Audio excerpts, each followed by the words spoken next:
Moi. Nimeni on Antti Isoahola ja olen karvaavailla 33-vuotias työnhakija Saarijärveltä. Suoritin peruskoulun Saarijärvellä, josta sitten päädyin Saarijärven lukioon.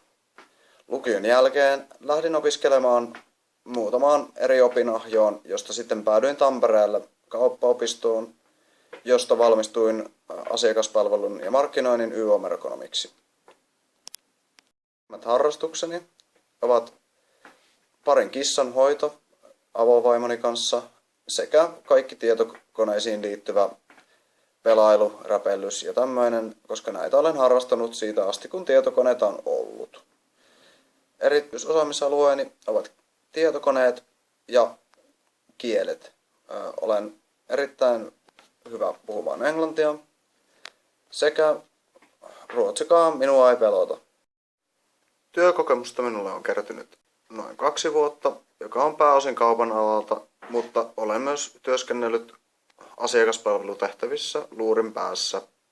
Huumorintajua minulta löytyy ja ongelmanratkaisukykyä reilusti. Kiitos kun katsoit videoni loppuun asti. Thank you for watching until the end och tack så mycket för att titta till slutet. Palaamisiin, jos päädytte minut haastatteluun kutsumaan. Heippa!